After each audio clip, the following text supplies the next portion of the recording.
Fala pessoal, sejam bem-vindos a mais um vídeo do Terrorífico. Eu sou a Jess e no vídeo de hoje eu trago para vocês indicações de séries de terror.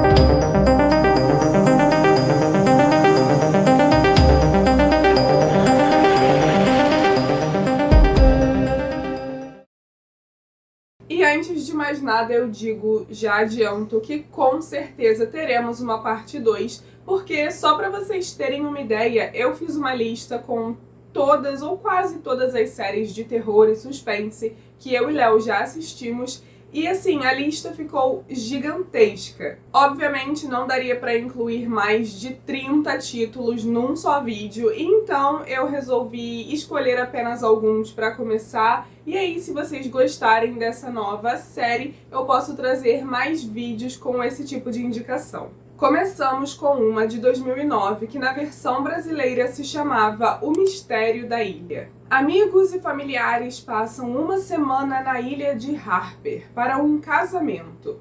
A história é contada pela melhor amiga do noivo. 7 anos antes, um serial killer matou 6 pessoas, sendo uma delas a mãe da narradora. Mas agora, com a chegada dos convidados do casamento na ilha, alguém está seguindo as pegadas do assassino antigo, matando os hóspedes, um por um. Apenas alguns irão sobreviver. Essa série é um slasher maravilhoso que eu sempre me pego relembrando e é uma das produções que eu mais tenho vontade de rever. Passou até na TV aberta por um tempo, no SBT se eu não me engano, mas acredito que nem todo mundo tenha pegado essa época, então por isso eu recomendo aqui. E é um verdadeiro banho de sangue, tá? Com mortes super criativas, uma mais impressionante que a outra. Uma ou mais pessoas são assassinadas a cada capítulo, e o mais bacana e interessante é que nem os próprios atores sabiam o destino de seus personagens, apenas no dia da gravação mesmo, que era quando eles finalmente recebiam um roteiro. Por isso, nem adianta se apegar. No mais, é uma série muito boa mesmo, bem legal e não tem enrolação. É claro que o mistério tem que durar até o desfecho, mas isso não quer dizer que ele se arrasta, afinal são apenas 13 episódios que a gente devora mega rápido. Tudo é bem desenvolvido e todas as questões são respondidas no grande finale, trazendo ainda boas reviravoltas e não deixando nenhuma ponta solta. Vale a pena demais. Agora nós temos a série aclamadíssima e que já é considerada um clássico, Hannibal, de 2013. A série se baseia em personagens e elementos presentes nos livros e foca na relação entre o inteligente investigador especial do FBI, Will Graham, e o Dr. Hannibal Lecter, um brilhante psiquiatra forense destinado a se tornar tanto o inimigo mais astuto de Will e, ao mesmo tempo, a única pessoa que pode compreendê-lo. Série genial e obrigatória para qualquer fã do Hannibal, ok? Tem suspense psicológico, drama policial e terror corporal, onde cada cena de crime é quase uma obra artística, só assistindo mesmo para entender do que eu tô falando. Nesse tema, a cinematografia é perfeita, é uma produção visualmente linda de verdade, bela, apesar de todo o contexto e o teor pesadíssimo. Os personagens são super complexos, carismáticos e multifacetados, incluindo o próprio Hannibal, e sua relação conturbada, meio de amor e ódio com Will, é extremamente fascinante. Foram 3 temporadas e o episódio final é um em que eu já me peguei pensando diversas vezes e inclusive de vez em quando até busco a cena final aqui no YouTube para rever, porque assim é algo realmente espetacular. Um detalhe curioso sobre os nomes dos episódios é que cada um deles traz uma referência simbólica ao que vai acontecer naquele em si, e eles também são nomeados por conta de termos culinários, conceitos culinários, sendo que na primeira temporada todos os títulos são referentes à França, na segunda temporada são referentes ao Japão e na terceira e última são referentes à Itália. E apesar de tudo, apesar de você saber que o Hannibal está cozinhando e alimentando os seus convidados não é nada assim legal, a gente não consegue não sentir vontade de provar também, porque como eu falei, é tudo feito de forma muito bonita e super apresentável. Ah, e temos também várias referências para quem curte os filmes. Enfim, vocês precisam conhecer essa série. O personagem título é interpretado pelo conceituado ator dinamarquês Mads Mikkelsen. A terceira série que eu vou falar agora se chama Penny Dreadful e ela foi lançada no ano seguinte, 2014. A primeira temporada começa em Londres, no ano de 1891. Temos um pistoleiro americano que é contratado por um aventureiro e explorador para ajudar a resgatar sua filha de uma criatura. Eles recebem a ajuda de uma mulher misteriosa e também de um jovem médico que logo passa a ser perseguido por uma criatura morta-viva que ele mesmo reanimou e depois abandonou. E nesse meio tempo, outros personagens sofrem com suas próprias questões internas e enfrentam suas próprias batalhas. Aquilo que eu falei ali na sinopse sobre um médico e uma criatura morta-viva parece familiar, né?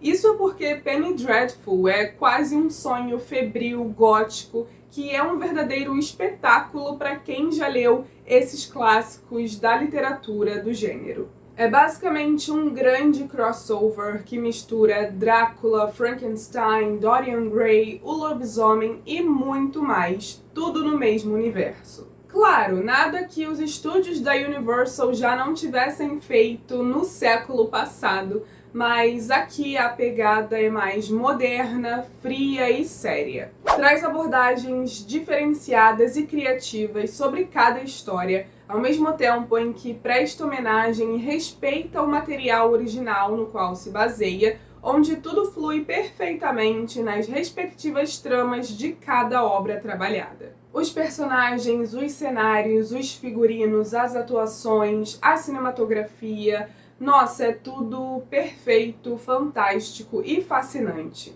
Por anos fui obcecada por essa série, assim, apaixonada de verdade mesmo, e não é à toa, ela é realmente muito boa. Bom, esse resumo que eu fiz é sobre a primeira temporada apenas. Eu não quero expandir muito sobre a segunda e a terceira, porque não quero correr o risco de estragar a experiência para quem vai curtir pela primeira vez, já que isso entregaria alguns pontos da narrativa que vai vir ainda a se desenrolar. Mas saiba que também tem bruxas, a noiva da criatura também aparece, o médico e o monstro e outros elementos-chave. Enfim, gente, eu só posso dizer que vale muito a pena e vocês precisam dar uma chance. É com Eva Green e Josh Hartnett no elenco. Agora nós temos Roanoke, a sexta temporada da série American Horror Story, lançada em 2016. Essa temporada apresenta experiências sobrenaturais em torno de uma casa assombrada e seus arredores na Carolina do Norte. A primeira metade da temporada é apresentada como um documentário paranormal que recria as experiências de um casal que morava na casa. Já a segunda metade é apresentada como found footage e retrata a produção fracassada da sequência desse documentário. Lembrando sempre que essa é uma série antológica, logo você pode assistir as temporadas independentemente e em qualquer ordem, que isso não vai atrapalhar a sua experiência. Assim, elas têm alguma ligação, uma conexão? Tem, no sentido de ser uma referência ou outra, algo do tipo. Mas não é obrigatório saber para poder curtir e apreciar, com exceção de algumas temporadas que servem como continuação de outra, mas não é esse o caso aqui. Foi baseado no mistério da colônia Roanoke, um caso real que inclusive nós já falamos sobre ele aqui no canal. Recomendo que você dê uma olhadinha no vídeo para se inteirar antes de assistir essa temporada, Vou até deixar o link aqui em cima para ficar mais fácil para vocês. Mas basicamente foi uma colônia inglesa nos Estados Unidos, onde mais de 100 pessoas desapareceram sem deixar vestígios no final do século XVI. E agora eu digo, e com tranquilidade, que Roanoke é uma das temporadas mais subestimadas e também mais criativas e assustadoras da série. Sério, a premissa por si só já é bem horripilante, mas a maneira como transformaram só o conceito em algo totalmente bizarro, sujo e digno de pesadelos é surreal. O elenco é pesadíssimo, com Lady Gaga, Kathy Bates, entre outras figurinhas repetidas, porém maravilhosas do elenco, e tudo é muito bem feito, eu recomendo demais. Agora vou falar da série Servant, estreada em 2019.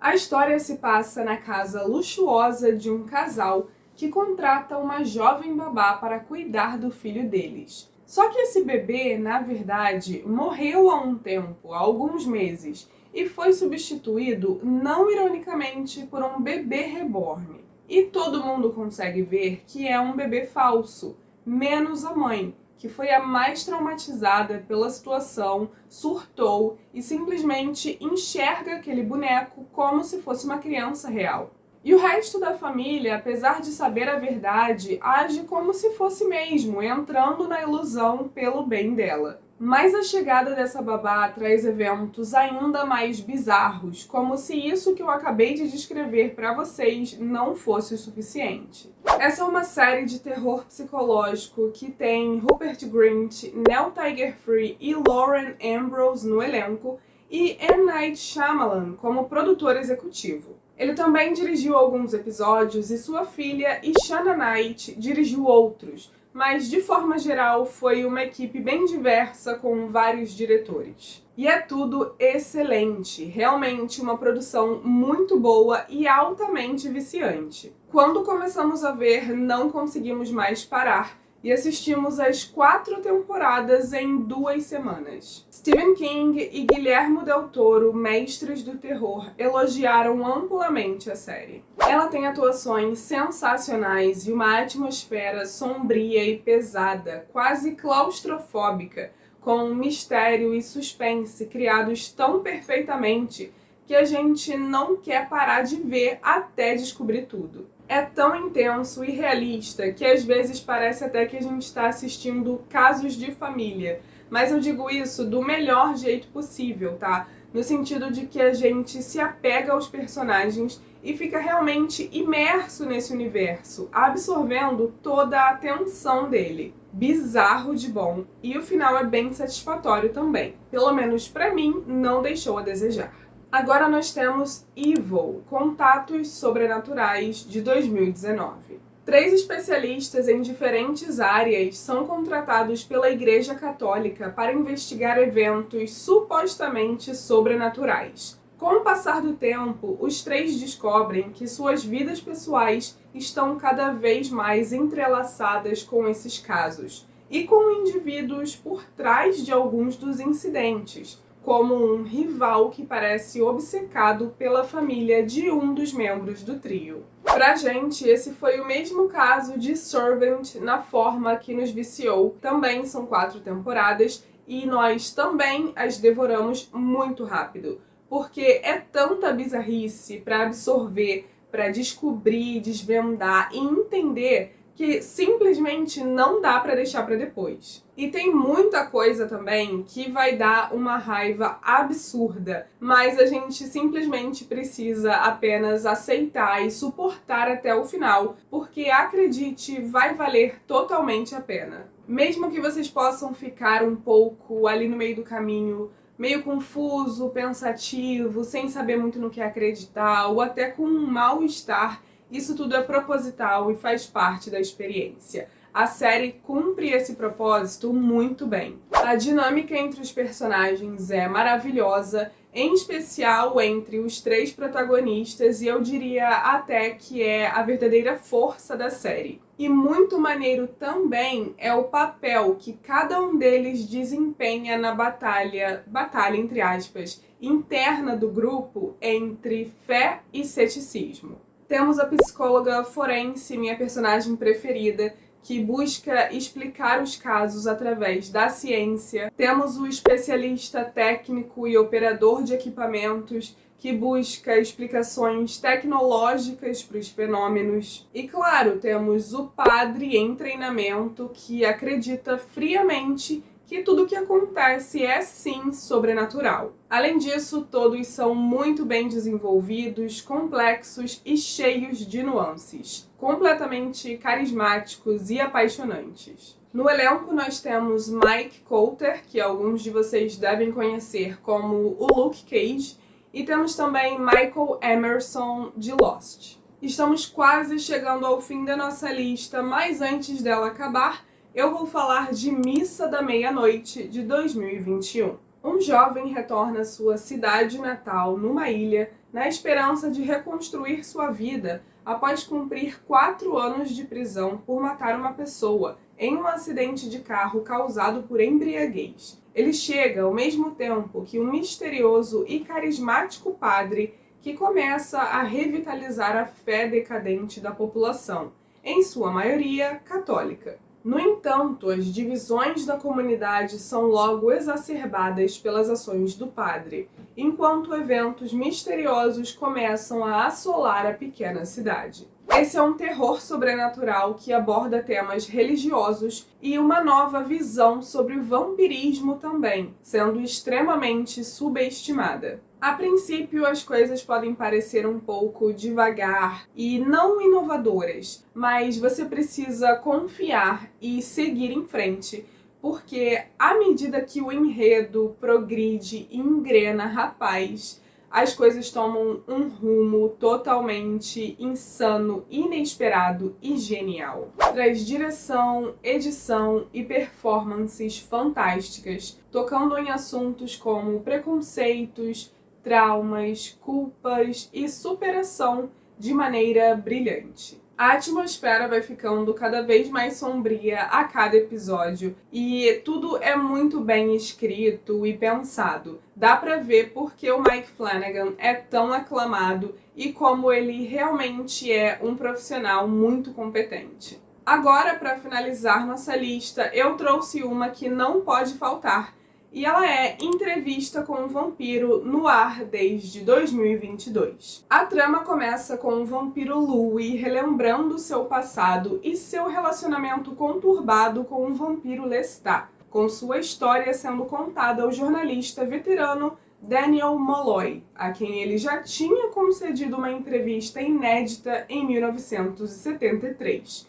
Ou seja, aqui ele está sendo entrevistado pela segunda vez. Um homem negro abastado na Nova Orleans da década de 1910, Louis é cortejado e posteriormente transformado em vampiro pelo carismático Lestat. Mas Louis luta com sua humanidade e a chegada da vampira adolescente Cláudia só agrava ainda mais a relação entre os dois. No presente, Daniel começa a duvidar da veracidade da história de Louis, notando diferenças em relação à versão anterior. Uma verdadeira obra de arte e um banho de sangue delicioso, essa versão de Entrevista com um Vampiro, na minha opinião, é ainda mais gótica, hipnotizante, sedutora e fascinante do que o clássico de 94. Inclusive, a maioria dos amantes dos livros concorda com as mudanças feitas, porque tornou tudo mais moderno, agradável e interessante. Eu, pessoalmente, só posso falar pelo primeiro livro, porque até o momento foi o único que eu li, mas eu tô com eles. No mais, é uma série muito diferenciada, viciante, convincente, sedutora, com tramas e personagens complexos e apaixonantes. Ah, e dramáticos também, muito dramáticos. Isso tudo se expande na segunda temporada, trazendo mais personagens, dinâmicas novas, surpresas, reviravoltas e evocando ainda mais emoções e sentimentos. E só para deixar claro antes da gente finalizar, se você é do grupo que acha que mostrar explicitamente Louis e Lestat como um casal é algo feito só para lacrar ou algo do tipo, Isso só me mostra, sinceramente, a sua total falta de conhecimento sobre o material original, tá? Material esse que, aliás, se aprofunda sobre muitos outros relacionamentos também. Are they all bisexual? My characters? Yeah. Well, I have a bisexual mind. I see things bisexually. Yeah. Aproveita para se inteirar nas 2 temporadas já disponíveis, porque em breve teremos a 3ª, que se chama O Vampiro Lestat, e vai focar na carreira infame de roqueiro dele. Ou seja, tem tudo para ser ainda melhor do que as outras. E se você correr, vai poder acompanhar na íntegra, porque ela está para estrear no dia 7 de junho desse ano. Eu falei que Entrevista com o Vampiro ia ser o último item da lista, mas na verdade, se você ficou comigo até o final desse vídeo, vou te indicar uma série extra, e ela se chama Calls, de 2021.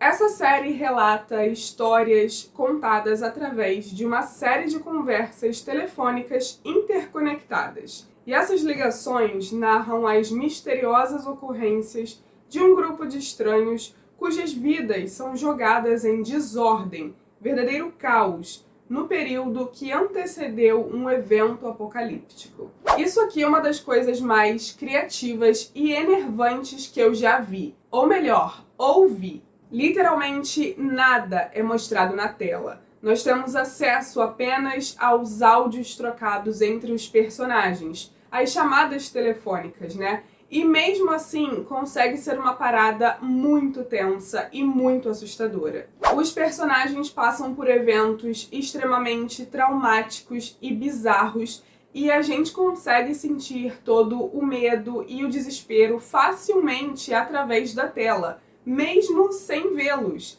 Cara, é realmente muito bom. Eu entendo que a falta de estímulos visuais pode ser algo desencorajador para algumas pessoas, porque a gente não está acostumado a ver algo do tipo, mas eu garanto que vale a pena. Foi criado pelo diretor de A Morte do Demônio e o elenco é cheio de gente famosa que talvez você reconheça as vozes. Pedro Pascal, Aaron Taylor-Johnson, Aubrey Plaza, Lily Collins e por aí vai. E é isso, pessoal, esse foi o vídeo, espero que tenham gostado. Se sim, não deixe de deixar seu like, de se inscrever e ativar o sininho para não perder mais conteúdo como esse, porque a gente posta toda semana. Lembrando que teremos mais umas talvez 2 ou 3 partes, dependendo de como for a recepção de vocês. Eu convido vocês também a deixarem um comentário, principalmente falando que série você recomendaria e qual dessas aqui que eu falei hoje você gosta mais. Manda também para aquele amigo ou amiga que vai curtir. E é isso, nos vemos no próximo vídeo. Um grande beijo!